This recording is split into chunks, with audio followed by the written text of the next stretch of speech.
2학년 여러분, 안녕하세요. 등교 전 마지막 온라인 수업입니다. 이제 수요일이면 우리 모두 학교에서 얼굴을 보게 돼요. 지난주에 3학년 선배들이 먼저 등교를 했는데, 역시 학생들이 있으니까 학교도 활력이 돈다는 생각이 들었습니다. 여러분들 이제 우리 곧 만나요. 오늘의 수업을 시작해 보겠습니다. 오늘은 이생규장전에 대해서 배울 건데요.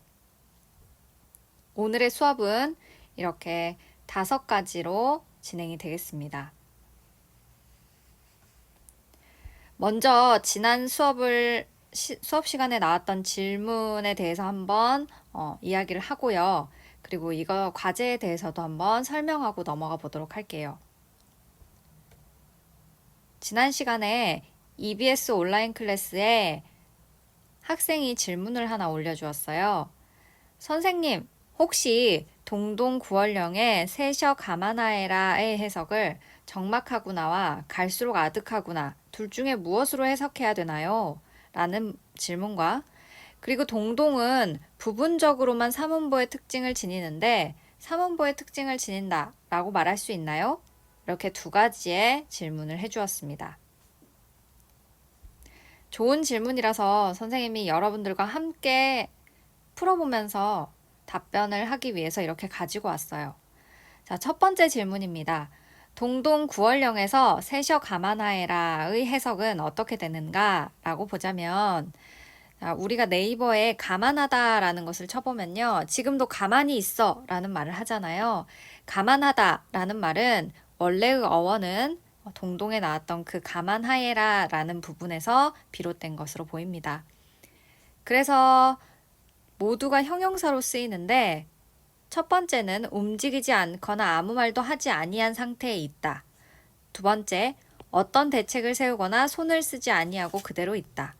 세 번째, 움직임 따위가 그다지 드러나지 않을 만큼 조용하고 은은하다 라는 의미를 지니고 있습니다.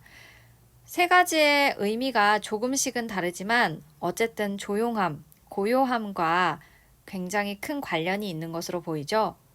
자, 그렇다면 가만하다는 1차적으로 적막하구나의 의미로 해석할 수가 있습니다. 교과서를 한번 가볼까요?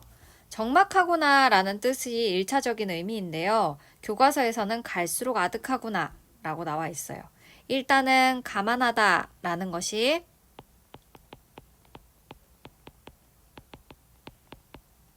적막하다라는 1차적인 의미로 쓰인다는 것을 알고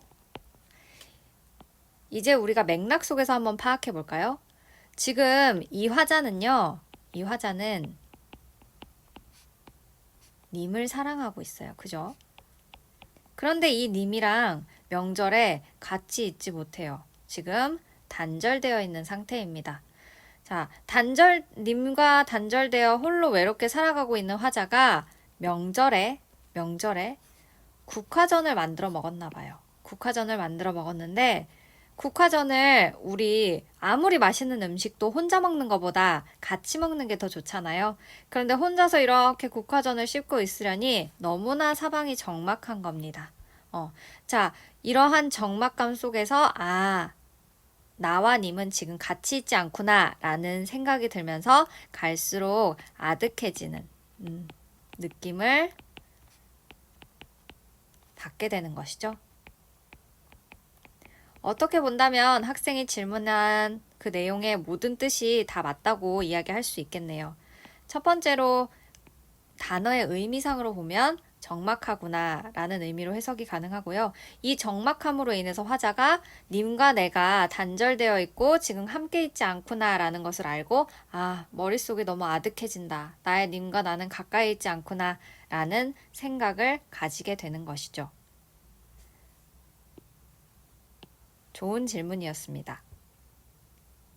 2번째 질문입니다. 동동은 삼음보인가요? 라는 질문을 해주었어요. 아주 좋은 질문이라는 생각이 들어요. 자, 동동은요, 우리 다시 수업의 교과서를 한번 보자면, 동동에서 서사 부분의 경우에는 덕을한 곰배에 받잡고, 복을한 림배에 받잡고 하는 식으로 아주 규칙적인 삼음보를 잘 보여주고 있습니다. 그런데 이후에 본사부터는요, 삼음보인 부분도 있고 아닌 부분도 있죠. 자, 이것은 우리가 고려 가요라는 문학적인 갈래에 대해서 다시 한번 생각해 보면 이해를 할 수 있을 것으로 보이는데요. 지난 시간에 우리가 고려가요라는 문학 갈래에 대해서 배웠었죠. 여러분들 우리 고려가요를 뭐라고 했었나요? 그렇죠. 고려시대 입에서 입으로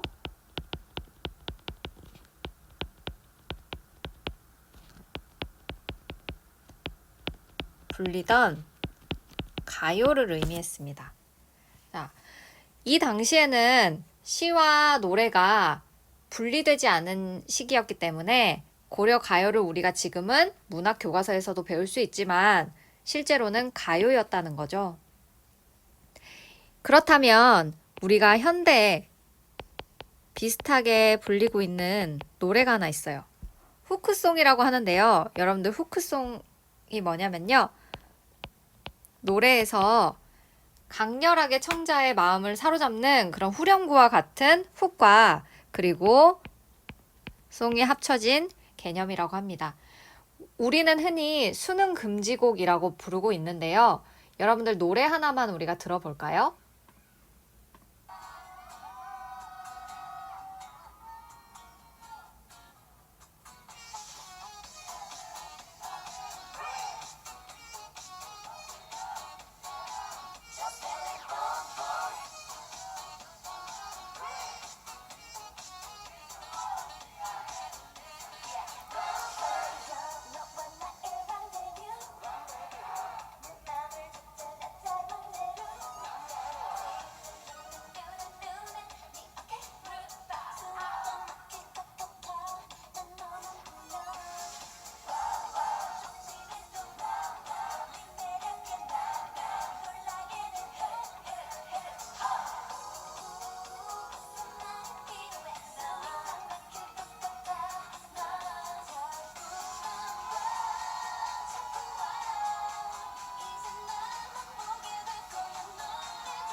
자, 여러분들 잘 들었어요? 모모랜드의 뿜뿜이라는 노래입니다. 잠깐만 들어도 너무 신나죠? 자, 그런데 우리가 이 노래를 뿜뿜이라고 알고는 있지만 실제로 여기에 나와 있는 가사, 그 훅 부분은요, 몇 줄 되지 않아요. 하지만 우리의 어떤 시선을 강렬하게 끌어잡고 있기 때문에 이걸 후크송이다 라고도 부르기도 하고 수능 금지곡이다. 너무나 중독성이 있기 때문에 이렇게 부르기도 하죠. 고려가요도 이와 마찬가지입니다. 고려가요는요, 우리 또 문학 갈래 중에 하나인 시조와는 조금 다르게 명칭이 지어졌어요. 시조의 경우에는 형식적인 특징이 있습니다. 3장, 6구를 지녀야 되고요. 45자 내외여야 한다라는 이 문학 갈래상의 어떤 형식적인 기능이 분명합니다. 그런데 고려 가요 자체는요, 이 명칭이 지어졌을 때 형식과는 관계가 있지 않고 고려시대에 입에서 입으로 불리던 가요라는 것에서 문학 갈래가 출발했기 때문에요. 보편적인 특징으로는 삼음보에 그리고 분연체에 후렴구가 있지만 실제로 가요였기 때문에 모든 것이 다 삼음보, 분연체, 후렴구에 해당해야만 한다는 건 아니었다는 겁니다. 자, 그래서 다시 한번 보자면 그리고 고려가요가 처음에 이렇게 어떠한 문학갈래로 자리 잡기 위해서는 기록이 됐기 때문에 가능한 거였죠.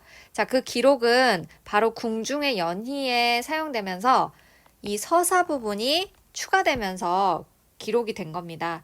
자, 그렇기 때문에 서사 부분에서 드러난 이 사문보의 특징이 고려가요에서 공통적으로 보이는 특징에도 있는 것과 맞구나라는 의미에서 동동을 사문보의 특성도 가지고 있다라고 볼 수 있다고 우리가 정리를 해보면 되겠습니다.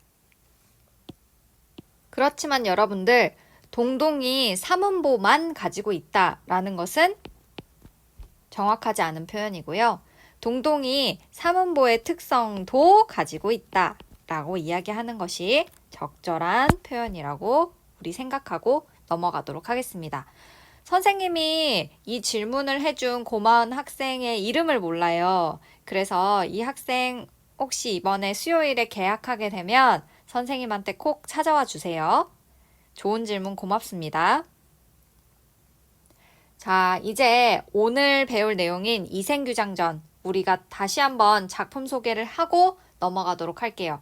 여러분들 지난 시간에 선생님이 내준 과제가요. 이생규장전 다 읽어보기였어요. 읽어보았나요? 읽어보았다고 선생님은 생각을 하고요. 이제 그러면 작품 소개를 할 텐데요. 오늘 작품 소개는 항상 우리가 먼저 다운로드 받은 학습지와 함께 할 겁니다. 학습지 한번 펼쳐볼까요? 학습지 지금 이렇게 1페이지, 그리고 2페이지, 3페이지로 되어 있어요. 다들 여러분들 다운로드 받았죠? 학습지를 한번 같이 보도록 하겠습니다. 이생규장전은 김시습이라는 사람이 지었는데요. 우리 김시습에 대해서 먼저 한번 알아보도록 할까요? 2페이지 한번 보세요. 김시습은요, 세종 17년부터 성종 24년까지 살았던 인물입니다. 이 사람은 여기 생애가 잘 나와 있는데 중요한 부분은 우리가 알아야 될 부분은 이 두 번째 단락 부분이에요. 이 사람 잘 벼슬을 했었거든요. 아주 똑똑한 사람이어서 5살 때 이미 시를 지을 줄 알았나 봐요. 그래서 그가 신동이라는 소문이 세종에게까지 알려져서 시험을 먼저 보고 공부를 열심히 해서 나중에 관직에 올라라 라고 해서 5세라는 벼로까지도 얻게 됐다고 하죠. 자, 그런데 21세 때 수양대군의 왕위 찬탈 소식을 듣고 그동안 3일간 통곡을 하고 보던 책들을 모두 모아서 불사른 뒤 스스로 머리를 깎고 승려가 되어 산사를 떠나 전국 각지를 유랑하였다라고 해요. 어떻게 보면 신동이라고 불렸던 이 인물이 수양대군의 왕위 찬탈, 세조 왕위 찬탈이라고 부르는 그 역사적인 사건에서 굉장한 정신적 충격을 받고 자신의 삶의 방향을 전환하게 되는 계기가 된다는 거죠. 이 사람이 쓴 이 금오신화라는 작품, 그리고 금오신화 안에 있는 5가지 작품 중에 하나인 이생규장전도 이러한 생애가 잘 반영되어 있습니다. 그렇다면 뒷부분은 한번 읽어보시고요. 다시 1페이지로 가서 김시습의 금오신화에 5작품들이 나와 있습니다. 이거 4작품은요, 여러분들이 한번 참고로 읽어보시고 선생님은 이 부분만 한번 먼저 보도록 하겠습니다. 이생규장전입니다. 이것도 우리 나중에 줄거리로 다시 보게 될 거고요. 이생규장전, 치유부벽전기, 남연부주지, 용궁부영록, 만복사 저폭이에요. 다들 조금씩은 느낌이 다른데요. 한 가지의 특성이 있습니다. 전기적이라는 거예요. 전기적이라는 말 아직까지는 우리에게 생소한데요. 이따가 이거 다 보고 난 다음에 그 특성이 무엇인지에 대해서 한번 설명하도록 하겠습니다. 일단은 김시습은 금오신화를 지었는데요. 이 금오신화는 우리가 알아두고 있어야 될 게 지난 시간의 마지막 부분에서도 얘기했듯이 최초의 한문소설입니다. 최초의 한문소설이고요. 이 5작품의 공통적인 성격에도 한문소설 이미 문학사적 의에 나와 있습니다. 자, 그렇다면 일단은 이 5작품이 어떤 공통적인 성격을 지녔는지 한번 먼저 보도록 할게요. 자, 한문이라는 표기수단으로 기록되긴 했지만 첫 번째, 우리나라 사람이 배경이라는 거, 그리고 우리나라 사람이 등장인물이라는 거죠. 그렇기 때문에 한국인의 풍속과 사상과 감정을 잘 표현했다라고 볼 수 있습니다. 자, 두 번째 특징입니다. 소재와 주제가 특이했다. 특히나 비현실적 내용을 다뤘다. 그래서 귀신과 사랑을 나눈다거나 아니면 용왕님이 등장한다거나 아니면 지옥이 등장해요. 자, 이것이 바로 우리가 이따가 배울 전기성과 관련이 된 내용입니다. 자, 세 번째 특징 한번 먼저 볼까요? 고전소설의 행복한 결말을 따르지 않음입니다. 보통은 고전소설은 항상 해피엔딩이에요. 그래서 보다 보면 기분이 좋죠. 자, 비극적인 결말입니다. 이것은 주인공이 현실에 순응하지 않기 때문에 벌어진 일이에요. 그릇된 세상과의 타협이 없고요. 그리고 이를 통해서 타협하지 않고 그냥 죽거나 아니면 세상을 떠나거나 함으로써 세상에 대한 문제의식을 드러낸 거죠. 자, 그렇다면 이것은 작가가 세조왕의 찬탈을 보고 3일간 통곡한 다음에 책을 모두 불사르고 산속으로 들어가 은거했던 삶과도 연결이 된다라고 우리가 생각할 수 있죠. 네 번째 특징입니다. 유려한 문어체의 문장을 쓰고요. 또 서정적인 시삽입을 통해서 대상을 미화하고 인물의 심리나 분위기를 효과적으로 드러낸다라고 볼 수 있습니다. 자, 다섯 번째입니다. 단편소설적인 정교한 구성이죠. 최초의 한문 소설이라는 명칭이 붙었다는 거. 소설이라는 명칭이 붙었다는 거는 이 안에 등장인물끼리 간에 촘촘한 갈등의 양상이 펼쳐지고 있는 것을 우리가 발견할 수 있다는 건데요. 짧은 소설이지만 그 안에서 정교한 구성을 가지고 있음을 우리는 파악할 수 있습니다. 여섯 번째 특징입니다. 역설적 구조를 통해서 뚜렷한 문제의식을 보여준다. 비현실적인 소재로 비현실적인 것을 부정함으로써 현실 문제를 더 부각한다 라는 의미를 가지고 있습니다. 이생규장전을 한번 들어서 보자면 비현실적인 소재는 일단은 인간인 이생과 그리고 귀신인 채랑이 사랑한다는 거겠죠. 자, 그런데 결국에는 비현실적인 것을 부정한다는 의미는 뭐냐면 이생과 채랑이 사랑을 하다가요. 3년이 되는 날에 귀신인 채랑이 나는 저승세계로 돌아가야 합니다 라고 지금 돌아갑니다. 자, 결국에는 이 둘의 사랑이 이 비현실적인 소재가 부정된 거죠. 이 소설 안에서 귀신은 저승으로 돌아가야 하고 인간은 이승으로 돌아와야 한다라는 이러한 현실적인 것을 결국에는 택한 거예요. 자, 비현실적인 것을 부정함으로써 현실의 문제, 대체 지조와 절개를 지킨 이 최랑이라는 사람 그리고 인간인 이생의 이 만남이 정말 이 사랑이라면 왜 죽었느냐? 절개를 지키기 위해서 죽었잖아요. 홍건적의 난 때 절개를 지키기 위해서 죽었기 때문에 이 절개라는 것이 무엇이냐? 이렇게 현실 문제를 더 부각하게 우리가 느낄 수 있다는 거 여러분들이 알아두시면 좋을 것 같습니다. 역설적인 구조를 통해서 뚜렷한 문제의식을 보여준다라고 성격을 정리할 수 있고요. 금오신화의 문학사적 의의를 한번 볼게요. 최초의 한문소설이고요. 그리고 두 번째, 현실지향적입니다. 전기적인 특성을 보이면서도 전기성 계속 나오네요. 자, 보이면서도 인간성을 긍정하고 현실 속에서도 제도, 인습, 전쟁, 운명 등과 강렬하게 대결하는 인간의 의지를 표현한다. 3번, 제목, 현실적 성격, 소재 등의 면에서 후대소설에 영향을 끼치기도 했고, 네 번째, 우리 설화문학의 전통 속에서 탄생된 독자적인 소설로 소설문학 발흥의 계기가 마련되었다라고 우리가 의의를 정리할 수 있습니다. 하지만 이 금오신화에 한계가 있었는데요. 이 부분은 보시면 너무 많은 시로 인해서 본격적인 장르 성격이 약화됐다. 우리가 시면 시, 소설이면 소설 이렇게 장르가 나눠져 있는데 이 이생규장전의 경우에도 앞서 생략된 부분 에도 시가 많이 실려 있고 그리고 여기 우리 교과서에 실린 부분에도 시가 하나 실려 있죠. 그래서 장르가 시냐 아니면 소설이냐 이 성격이 약화되었다라고 하는데 선생님 사실 이거는 한계가 아닌 것 같아요. 요즘은 융합 과목도 많이 등장하고 있고 그렇다는 점에서 굳이 장르를 아주 칼같이 분리해서 나눠야 하나? 라는 생각이 들기도 합니다. 두 번째, 설화적 요소의 잔재로 현실성이 부족하다라는 것은요, 리얼리티가 부족하다는 것인데, 이 또한 선생님이 요즘 많이 등장하고 있는 뭐 판타지계 뭐 드라마, 뭐 도깨비 이런 것들이 생각나면서 이것이 과연 한계로서 지적해야 될 만한 부분인가라는 의문이 들기는 합니다. 일단은 이런 식으로 우리가 정리를 해보고요. 자, 그렇다면 다시 수업 자료로 넘어가서 여기에 줄거리를 선생님이 만들어 놨는데요. 이것보다 학습지에 있는 줄거리를 보는 게 더 좋을 것 같아요. 이생규장전 한눈에 정리하기라고 준비를 했습니다. 자, 우리 지금 과제 다 했다고 생각은 하는데 과제를 안 본 친구들도 있기 때문에 한번 다시 정리를 해드리면 이생이라는 사람이 있었어요. 이 사람 되게 잘생겼고요. 그리고 타고난 재주도 많고 머리도 비상해요. 그리고 국학에 다니는 서생이었습니다. 자, 그리고 최랑이라는 여자 등장인물은요, 아주 요염한 맵시를 지녔다고 설명이 돼요. 이 소설 안에서.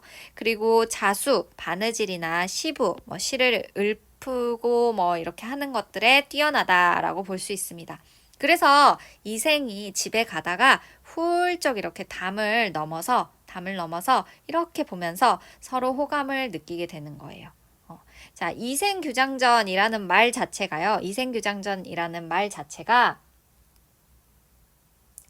바로 이씨성을 가진 서생이 담장안을 엿봤다라는 이야기라는 의미를 가지고 있습니다.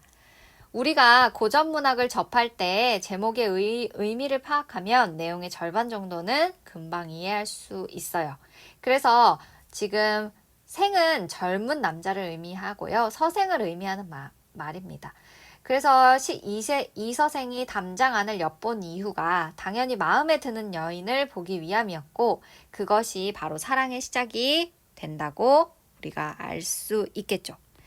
자, 그래서 결국에 너무 이생이 최랑을 사랑한 나머지 시를 주고받으면서 만납니다. 자, 그래서 하지만 이 부분에서 이제 이생이요, 조금 더 소극적인 모습을 보여요. 들킬까봐 걱정되는 마음을 보이는데, 최랑이요, 괜찮습니다. 라고 안심시킵니다. 최랑이 좀 더 적극적인 모습을 보여줘요. 자, 그런데 아니나 다를까 이생 부모가 반대를 합니다. 아니, 어떻게 지금 여염집 여자와 이렇게 중매를 거치지 않고 사랑에 빠질 수가 있어?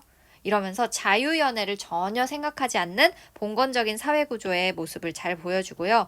결국에 이생은 부모 뜻에 따라서 울주로 쫓겨가게 됩니다. 그리고 최랑은 상사병에 걸려요. 그러면서 나 병에 걸려서 죽겠으니까 이생 한 번만 보게 해줘 라고 하면서 아주 적극적으로 부모를 설득합니다. 결국에 최랑이 부모를 설득해서요, 결혼에 성공해요. 자, 그리고 행복한 시간을 가지다가 홍건적의 난이라는 전쟁이 등장합니다. 그래서 이생은요, 도망쳤어요, 또. 하지만 최랑은요, 홍건적으로부터 정절을 지키고, 결국에 이생에 대한 의리를 지키고 죽음을 맞이합니다. 자, 그리고 최랑이요, 죽기에는 너무나 이생을 사랑했기 때문에 다시 귀신으로 태어나요. 그래서 또 사랑을 하다가 결국에는 이것은 삶과 죽음을 가르는 명부의 법칙이기 때문에 우리가 거스를 수 없습니다 라고 하면서 최랑은 저승으로 가게 되고요. 영원한 이별을 맞게 되죠. 하지만 이생도 최랑을 그리워하면서 벼슬이나 관직에도 나가지 않고 그냥 조용히 응거하다가 죽음을 맞아요. 자, 그래서 죽음을 초월한 남녀간의 지극한 사랑이라는 주제의식을 잘 보여주고 있다라고 정리가 가능합니다. 자, 그래서 우리가 여기에서 보면 이생규장전에서 선생님이 세 가지 중요하게 생각하는 것이 이렇게 정리를 해놨는데, 전기적인 특성과 그리고 서정시를 삽입했다는 것, 그리고 절개를 중시하는 유교적 성격을 가졌다는 것, 이거는 최랑을 의미하는 거예요. 자, 그러면 여기에 대해서 한번 우리가 알아보도록 하겠습니다. 첫 번째, 전기적이라는 것입니다. 우리 앞선 학습지에서는 전기성과 같은 말로 많이 등장했는데요. 전할 전자에 기이할 기를 써서 이 의미는 전해져 내려오는 기이한 이야기의 성격을 의미합니다. 전기성이란 바로 이런 것이고요. 이생규장전의 전기적인 특성으로 작품에서는 귀신과 인간의 사랑이 나옵니다. 이것을 인귀라고 이야기를 하고요. 인간과 귀신이 이승과 저승을 교환하며 사랑한다는 의미로 인귀교환 모티프라고도 합니다.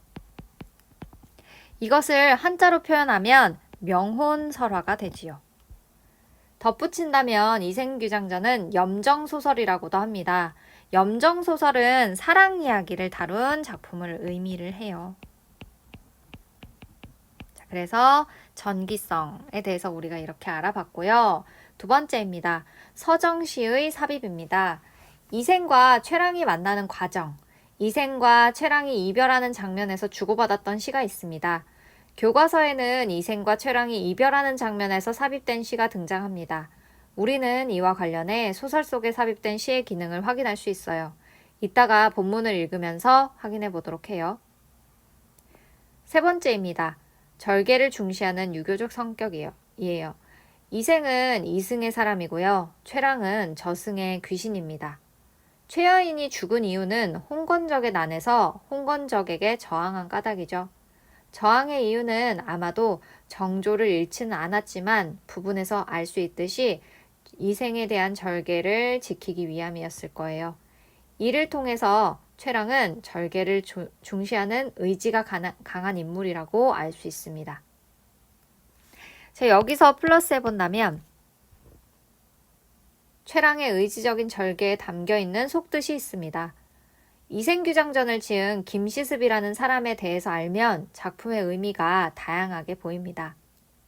김시습이라는 사람은 학습지 우리가 이전에 봤던 내용을 보자면 수양대군의 왕위 찬탈 소식을 듣고 책들을 모두 모아 불사른 뒤에 은거하게 됐죠. 각지를 유랑하게 됐습니다.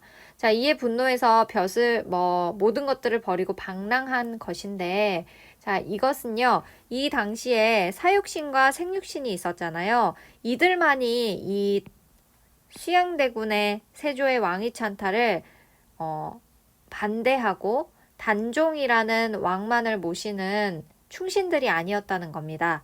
김시습 또한 벼슬을 그 당시에 하지는 않았지만 단종을 나의 왕이라고 생각하고 왕의 정통성을 잇는 사람은 세조가 아니라 단종이다라는 자신의 신념을 가지고 있었죠. 어떻게 보면 관직에 가면 승승장구했을지도 모르는 사람인데 책들을 모두 모아서 불사르고 전국을 유랑하면서 다녔다는 것은 단종에 대한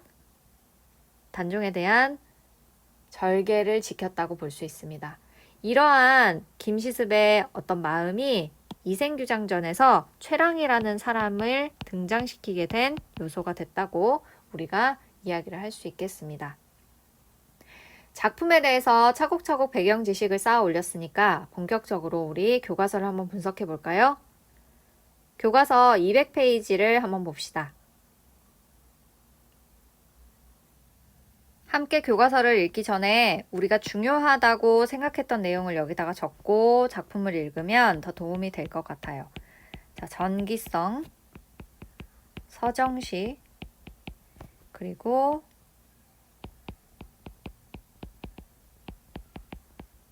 의지적인 절개. 이렇게 세 가지를 염두에 두고 작품을 읽어보도록 하겠습니다. 아까 전에 이생규장전이 이생이 담장을 엿본 이야기라는 의미를 지녔다고 했죠. 규자는 엿볼 규자라고 합니다.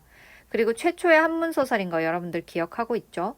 자, 여기서도 지금 이 작품은 이서생과 최여인의 사랑을 다룬 전기소설이라고 하는데 기이한, 현실에선 일어나지 않은 비현실적인 이야기를 다룬 소설이다 라고 여러분들 이해하시면 될 것 같아요. 그리고 덧붙여서 설명하자면 김시습은요, 생육신의 한 사람이었다고 합니다. 그렇게 된다면 최랑이라는 의지적인 절개를 지닌 인물이 자신과 어떻게 보면 동일시했다고도 우리가 생각해 볼 수 있겠죠. 자, 그러면 이제 작품을 읽어보도록 하겠습니다. 앞부분 줄거리 부분입니다. 여기에 공간적 배경이 등장하죠. 송도라는 공간적 배경이 등장하고요. 이서생이 공부하러 가던 도중 담 너머를 엿봤는데 최여인이 있었다. 이 최여인이 바로 최랑입니다. 최랑은요, 최낭자라고 할 때 이것을 줄여서 최랑이라고 해요. 자, 앞으로도 계속 최랑이라고 부를 거예요, 선생님. 최여인의 아름다움에 매혹된 이서생은 그녀에게 시를 써서 담 너머로 보내고 사랑에 빠졌습니다. 자, 그런데 이서생의 아버지가요, 이서생 안 돼! 하면서 너 공부해! 지방으로 내려보내고 최여인은 상사병이 납니다. 최여인의 부모는 혼인시키려고 하지만 이서생의 아버지가 거절하죠. 하지만 최여인 부모의 설득으로 결국에는 혼인했어요. 자, 그런데 갑자기 신축년에 홍건적의 난이 일어납니다. 이러면서 최여인이 죽게 되고 이서생만 간신히 살아남게 된다라는 부분부터 시작을 합니다. 우리 교과서에 나와 있는 부분은요. 교과서에서 나와 있는 부분은 원문의 소설의 5단계 중에 절정 부분에 해당하는 부분부터 시작이 됩니다. 한번 읽어보도록 할게요. 자, 한편 이서생은 황폐한 들에 숨어서 목숨을 보존하다가 도적의 무리가 떠났다는 소식을 듣고 부모님이 살던 옛집을 찾아갔다. 그러나 집은 이미 병화에 타버리고 없었다. 다시 아내의 집에 가보니 행랑채는 쓸쓸하고 집안에는 쥐들이 우글거리고 새들만 지저길 뿐이었다. 이미 아내의 집에 다시 가보니까요. 이미 폐허가 됐단 말입니다. 자, 이미 폐허가 됐고요. 이서생의 마음은 어땠겠어요? 아내도 없고 집도 완전히 박살이 났어요. 지금 굉장히 슬픈 마음이 있었겠죠. 그는 슬픔을 견디지 못해서 작은 누각에 올라가서 눈물을 거두고 길게 한숨을 쉬며 날이 저물도록 앉아서 지난날의 즐겁던 일들을 생각해 보니 완연히 한바탕 꿈만 같았다라고 이야기를 합니다. 모든 일들이요. 마치 한바탕에 그냥 꿈과 같았다. 이게 일어난 건지 안 일어난 건지 이게 느낌이 오지 않는다라는 유사한 의미의 사자성어가 있어요.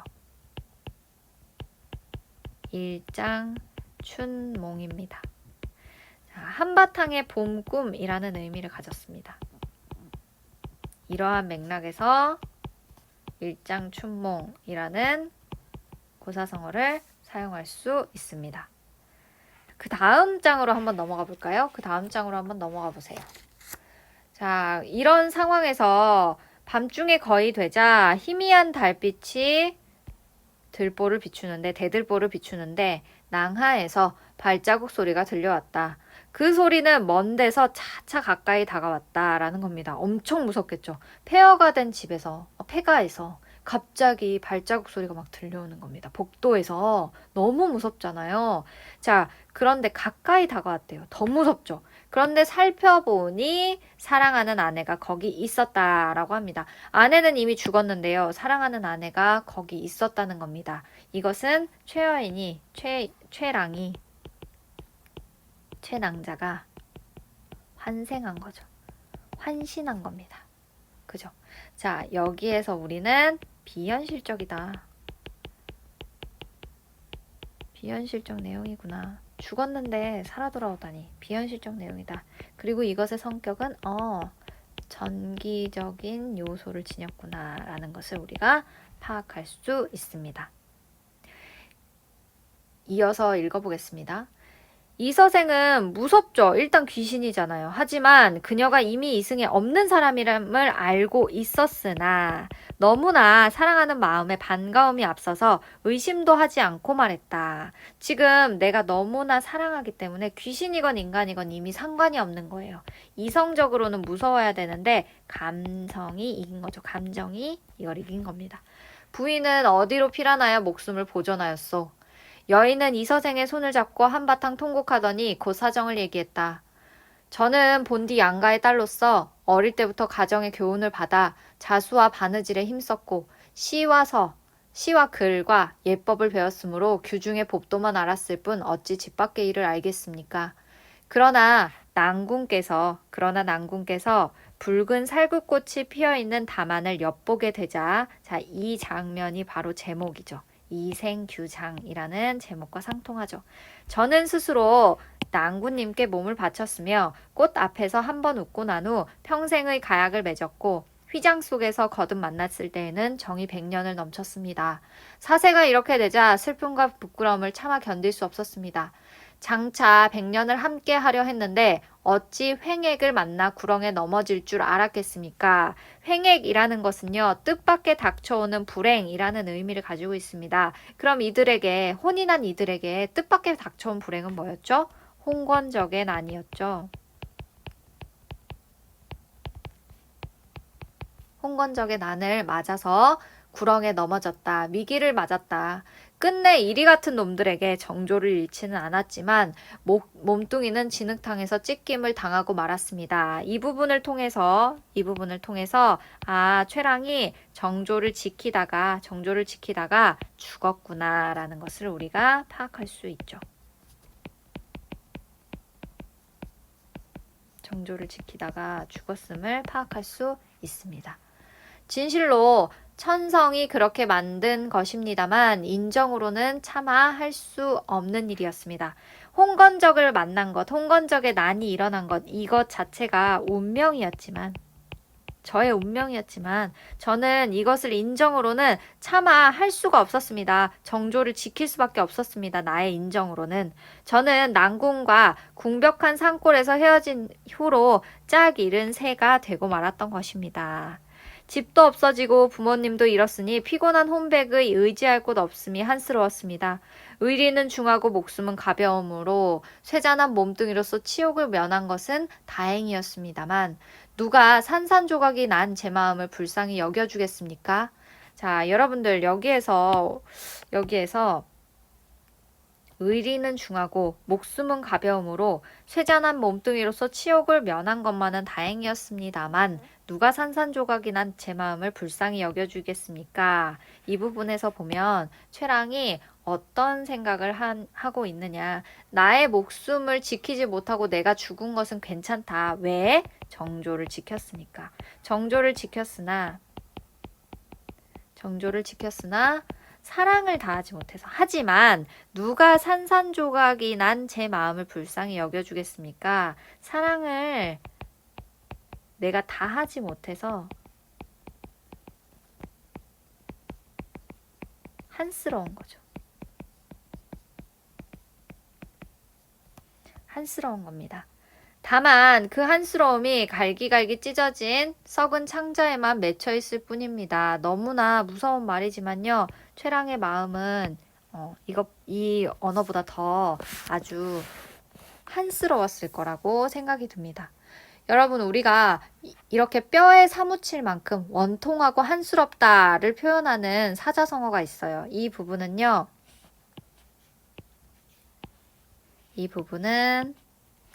자, 이것과 유사한 상황을 드러내는 사자성어로 각골통한이라는 말이 있습니다. 이것은 뼈에 사무칠 만큼 원통하고 한스러움 의 의미를 가지고 있는 사자성어입니다. 더 읽어볼게요. 해골은 들판에 던져졌고 몸뚱이는 땅에 버려지고 말았으니 생각하면 그 옛날의 즐거움은 오늘의 이 비운을 위해서 마련된 것이 아니었던가 싶습니다. 라고 합니다. 자, 여기에서도요. 생각하면 옛날의 즐거움은 오늘의 이 비운을 위해 마련된 것이 아니었던가 싶습니다. 자, 이 부분도요. 유사한 사자성어가 있습니다. 바로 흥진비례라는 사자성어인데요. 이것은 즐거운 일이 지나가면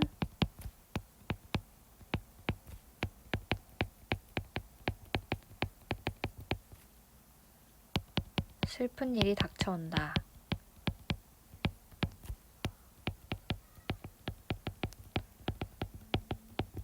라는 의미를 가지고 있습니다. 이어서 읽어보도록 하겠습니다. 그러나 이제 봄바람이 깊은 골짜기에 불어와서 제 환신이 이승에 되돌아왔습니다. 난궁과 저와는 3세, 전생, 이생, 그리고 후생이죠. 그래서 3생, 불교의 윤회사상과도 연관되는데요. 이렇게 3세의 깊은 인연이 맺어져 있는 몸, 오랫동안 뵙지 못한 정을 이제 되살려서 결코 옛날의 맹세를 저버리지 않겠습니다. 난궁께서 지금도 3세의 인연을 알아주신다면 끝내 고이 모실까 합니다. 난궁께서는 허락해 주시겠습니까? 라고 했더니 이서생이 어떻습니까? 나도 너무 사랑해. 이서생이 기쁘고 또 고마워서 그것이 본디 나의 소원이요 하고는 서로 즐겁게 심정을 털어놓았다. 이윽고 이야기가 가산에 미치자 여인은 말하였다 라고 하면서 조금도 잃지 않고 어떤 산골짜기에 묻어두었습니다 라고 합니다. 한 집안의 재산, 가산을 의미하는 건데요. 지금 이 최랑이라는 인물 되게 똑똑해요. 자, 한 곳에 어떤 산골짜기에 다 묻어두었다 라고 이야기를 합니다. 우리 두 집 부모님의 해골은 어디에 있소? 하는 수 없이 어떤 곳에 그냥 버려두었습니다.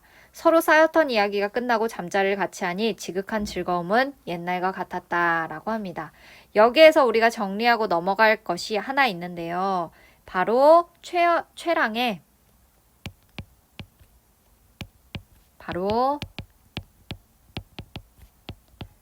최랑의 환생. 우리가 몸이 돌아왔다라고 해서 환신이라고도 하는데요. 환생이 갖는 의미에 대해서 우리가 알아보도록 하겠습니다. 최랑은요, 이미 죽은 사람입니다. 그런데 다시 이승으로 돌아오기 위해서 어떻게 보면 환생한 거예요. 자, 왜 굳이 환생이라는 이러한 비현실적인 장치를 썼느냐? 첫 번째는요, 최랑이 이서생과 끝내 못다한 사랑을 다시 성취하기 위한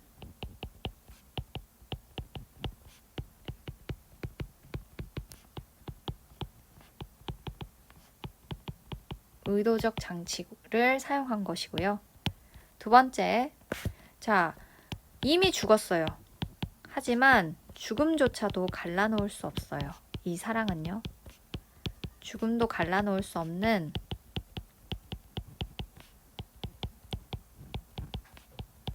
사랑을 통해서 부당한 현실, 부당하게 죽어야만 했던 이 현실에 대한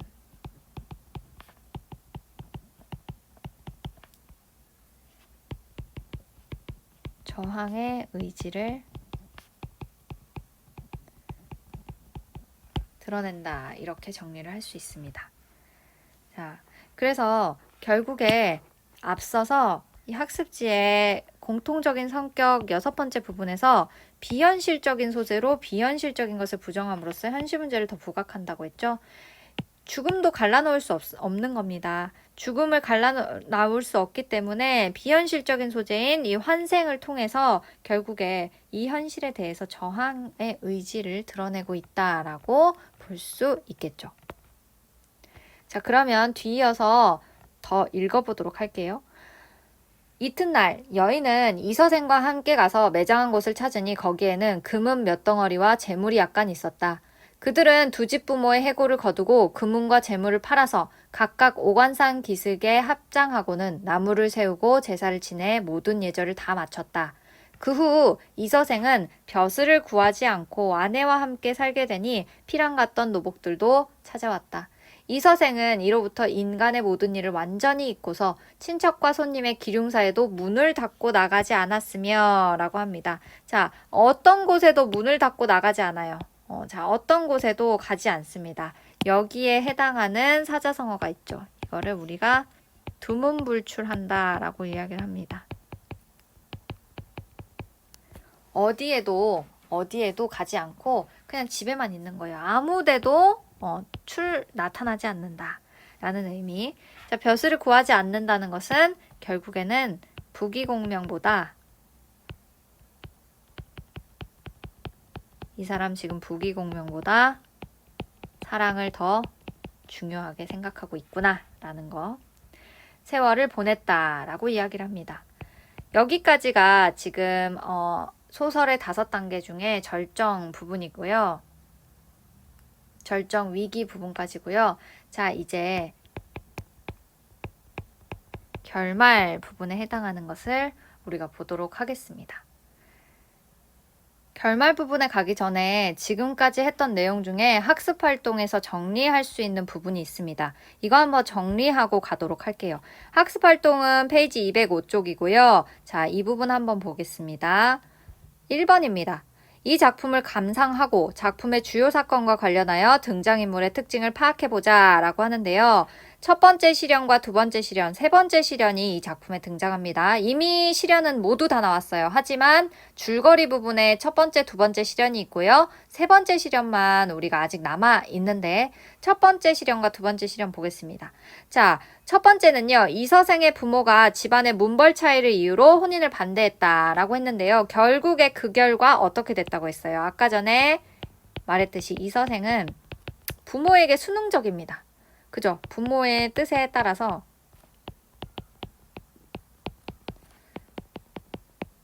부모의 뜻에 순응해서 지방으로 쫓겨가서 결국에 이별하게 됩니다. 그리고 최랑이 상사병에 걸리죠. 이걸로 인해서 결국에 상사병에 걸려요. 최랑은.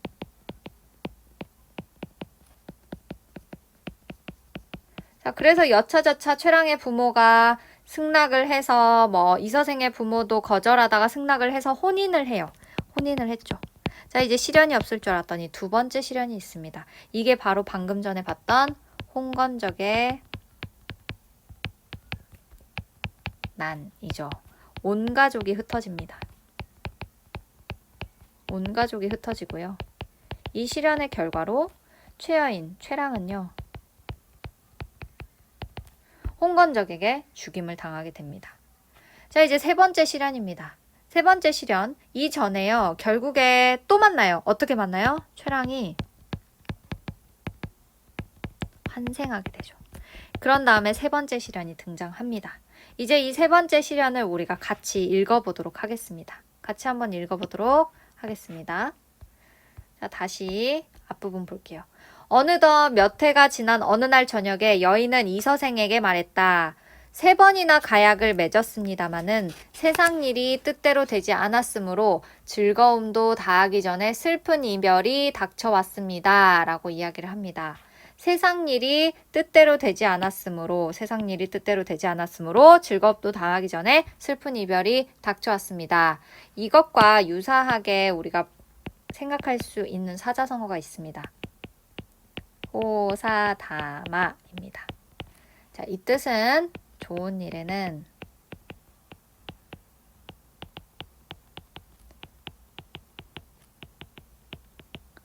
방해되는 일이 많음.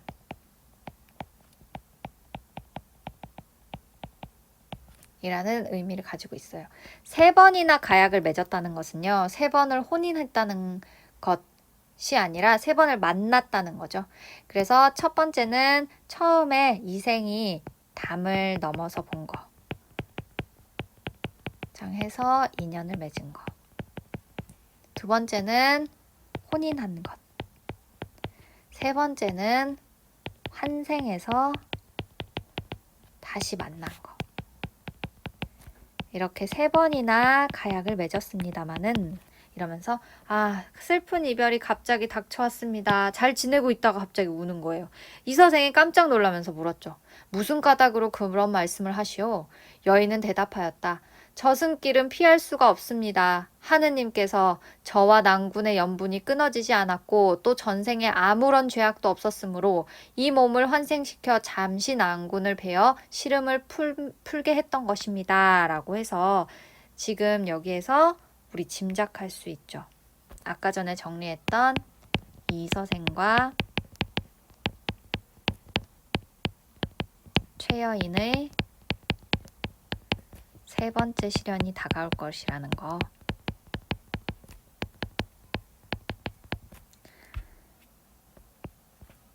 자, 그러나 오랫동안 인간 세상에 머물러 있으면서 산 사람을 유혹할 수는 없습니다. 라고 이야기를 합니다. 지금 여기 앞부분에서는요. 최여인의 환생 이유가 등장하고요. 아니, 갑자기 왜 귀신이 돼가지고 죽었는데 어떻게 이 인간하고 같이 사랑을 나누면서 이렇게 오랫동안 살 수가 있어? 라고 생각하는 그것에 대한 이유가 등장한 거죠. 이것을 굳이 넣은 이유는 사건을 전개하는데 개연성을 넣어주기 위함입니다. 우리 이 이생규장전, 이생규장전이 속해 있는 이 금오신화가 한문으로 기록되었지만 최초의 소설이라고 했죠. 소설은 어떠한 등장인물 간의 전개의 개연성이 분명히 있어야 됩니다. 우리가 막장 드라마라고 하는 것은 전개의 개연성이 별로 없기 때문이에요. 하지만 이 이생규장전에서도 짧지만 개연성을 부여하려고 했었다는 것. 자, 그러나 오랫동안 인간 세상에 머물러 있으면서 산 사람을 유혹할 수는 없습니다. 이승의 경계, 그리고 저승의 경계는요, 아주 뚜렷합니다. 그래서 사랑이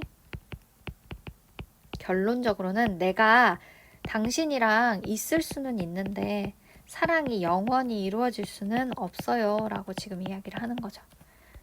하더니 시비에게 명하여 술을 올리게 하거는 옥루춘곡에 맞추어 노래를 지어 부르면서 이서생에게 술을 권했다라고 합니다. 옥루춘곡은요, 악곡의 이름이래요. 지금으로 말하면 어떠한 멜로디에 맞춰서 노래를 지어서 불렀다는 의미겠죠. 자, 그러면 한번 같이 읽어보도록 하겠습니다. 도적대 밀려와서 처참한 싸움터에 몰죽음 당하니 원앙도 짝 잃었네. 여기에서 말하는 원앙은 누구인지 한번 생각해 보세요. 여기저기 흩어진 해골 그 누가 묻어주리. 피투성이 그 유호는 하소연도 할 곳 없네. 슬프다 이내 몸은 무산손녀 될 수 없고 깨진 거울 갈라지니 마음만 쓰라리네. 이로부터 작별하면 둘이 모두 아득하네. 저승과 이승 사이 소식조차 막히리라. 라고 이야기를 합니다. 여기에서 원앙도 짝 잃었네 라는 말에서 원앙은요, 쇠랑과 이생을 의미하는 것일 거고요. 슬프다 이내 몸은 무산선녀가 될 수 없구나 라는 것은 무산선녀에 대한 설화를 이해한다면 이 시가 더 이해가 빠르겠죠. 옛날에 초나라 시기에 회왕이라는 사람이 있었다고 합니다.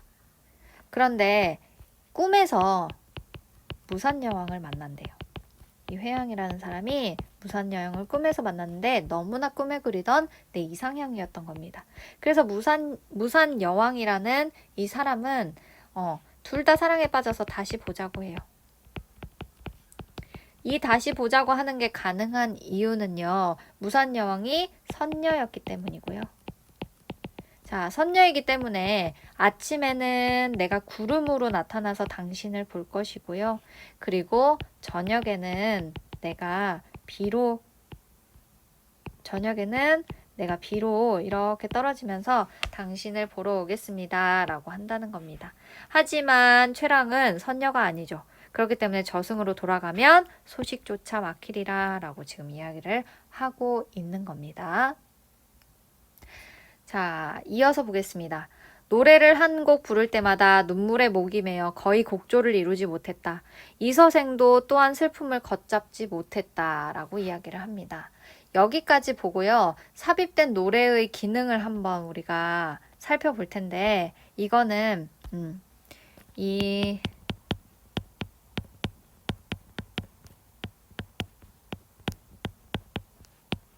삽입시의 기능은 우리가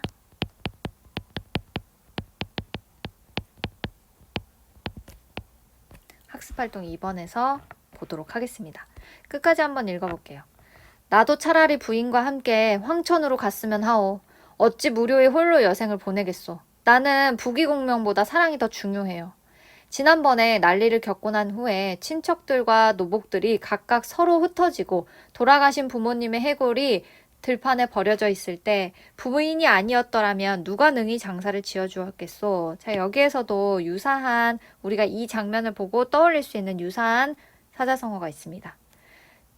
지난번에 난리를 겪고 난 후에 친척과 노복들이 각각 서로 흩어지고 돌아가신 부모님의 해골이 들판에 버려져 있을 때라는 것은요, 우리가 떠올릴 수 있는 사자성어는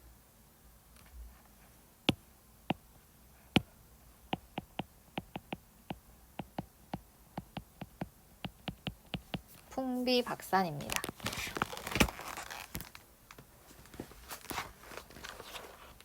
자, 이것에 대한 뜻은요. 네, 지금 바로 검색을 해볼게요. 정확한 뜻은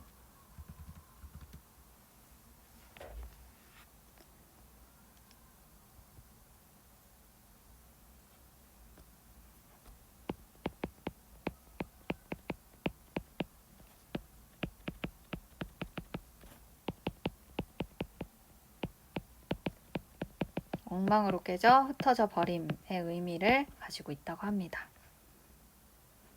옛사람의 말 더 이어 읽어보도록 하겠습니다.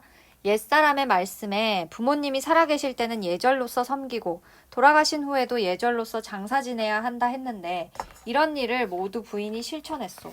그것은 부인이 천송이 순요하고 인정이 두터운 때문이니 감격해 마지 않았으며 스스로 부끄러움을 이기지 못하였소 라고 합니다. 이생이 스스로 부끄러움을 이기지 못한 이유는요. 이생은요. 도망갔어요. 홍건적에 난이 있을 때 피란을 갔습니다. 그렇기 때문에 가족을 지키지 못했어요. 자기의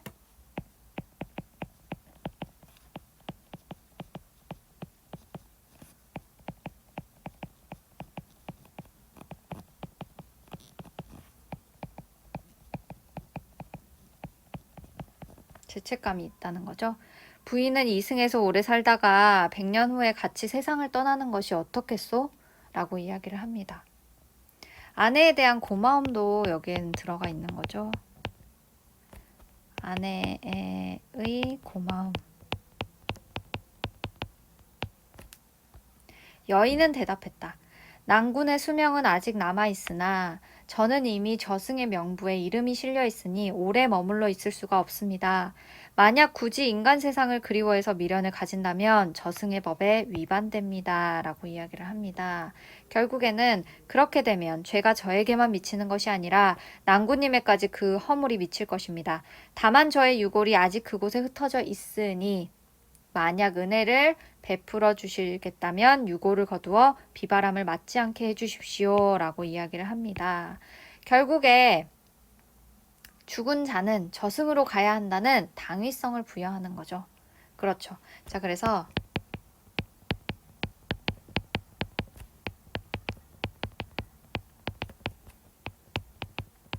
죽은 자는 저승에 가야 한다라는 어떠한 당위성을 부여합니다. 자, 이것은 어찌 보면 이 김시습이라는 작가가 어떠한 생사관을 가진 사람인지를 알 수 있게 하는 구절이기도 합니다. 잠시나마 이승에 머무를 수는 있어. 하지만 죽은 사람은 저승에 있어야 하고 산 사람은 이승에 있어야 돼 라는 생사관을 엿볼 수 있다라고 볼 수 있습니다. 자, 지금 계속 몇 번이고 왔다 갔다 이별과 만남을 반복하고 있어요. 그렇죠? 자, 학습활동으로 잠깐 다시 넘어가서 우리가 정리를 더 해볼까요? 학습활동으로 잠깐 넘어가서 보시면 자, 이제 세 번째 시련은 우리가 적을 수가 있을 것 같아요. 이승과 저승을 가르는 명부의 법칙으로 최여인이 저승으로 돌아감 이라고 볼 수 있습니다. 이제 이 실현의 결과를 한번 쭉 지켜보도록 하겠습니다. 자, 두 사람은 서로 바라보며 눈물을 흘렸다. 잠시 후에 여인은 말했다. 낭군님, 부디 안녕히 계십시오. 말을 마치자 점점 사라져서 마침내 종적을 감추었다. 이서생은 아내가 말한 대로 그녀의 해골을 거두어 부모의 무덤 곁에 장사를 지내주었다. 그 후 이서생은 아내를 지극히 생각한 나머지 병이 나서 두서 달 만에 그도 세상을 떠났다. 자, 그래서 지금 결말이 어떻게 됐습니까? 해피엔딩이 아니라 새드엔딩이죠. 그래서 비극적인 결말을 맞이했다라는 거. 자, 이 비극적인 결말은 우리가 작가와 한번 연관돼서 생각해 본다면 김시습의 생애를 우리가 돌아볼 때 현실에 대한 지금 왕의 정통성도 없는 세조가 지금 왕위를 찬탈한 겁니다. 자, 이러한 현실에 대한 저항을 드러내고 있다. 이것을 내가 직접적으로 표현할 수 없기 때문에 이서생과 최랑의 사랑을 통해서 그리고 최랑이 가지고 있는 이 절개를 통해서 간접적으로 드러내고 그리고 이서생 또한 현실에 나아가지 않고 그냥 병이 나서 두서 달 만에 그대로 현실을 저버린 세상을 떠난 이 모습이 김시습의 생애와도 현실에 대한 저항을 드러냈던 이 생애와도 연관된다라고 우리가 정리를 할 수 있습니다. 자, 조금 남은 부분 한번 읽어볼까요? 이 사실을 들은 사람들은 모두 슬퍼하고 탄식하면서 그들의 절개를 사모하지 않는 사람이 없었다라고 합니다. 여기서 끝나도 되는 일이에요. 사실은 그도 세상을 떠났다라고 해도 거기서 끝나도 사실 상관이 없는 이야기인데 이 사실을 들은 사람들은 모두 슬퍼하고 탄식하면서 이 부분이 등장한 겁니다. 제가 이 부분을 굳이 넣은 이유는요. 이야기 밖에 또 다른 이야기를 두는 거죠. 또 다른 이야기를 둬서 이 이야기를 듣고 이 당시에도 그의 절개를 사모하지 않는 사람이 없었구나. 결국에는 죽음을 뛰어넘은 이들의 사랑, 최랑의 절개 이런 것들이 굉장히 높이 칭송받아야 마땅한 일이다 라고 하면서 주제의식을 이들의 사랑, 이들의 절개를 강조하는 효과를 지니고 있습니다. 자, 그러면 우리가 이렇게 해서 한번 작품을 다 분석을 해봤어요. 이제 학습활동 이 부분 우리가 정리할 수 있는데요. 세 번째 실현으로 인해서 결국에는 이생과 최랑이 이별하게 됩니다. 그리고 이서생은 죽음을 맞이하게 돼요. 자, 지금 만남과 이별이 계속 반복되고 있어요. 그죠? 자, 그렇다면 여기에서 우리가 알 수 있는 것 있습니다. 여기에서 알 수 있는 것은요. 만남과 이별이 계속 반복됩니다. 계속 만나서 행복할 듯 하다가 또 이별하고 또 만나서 행복할 듯 하다가 이별하고 감정이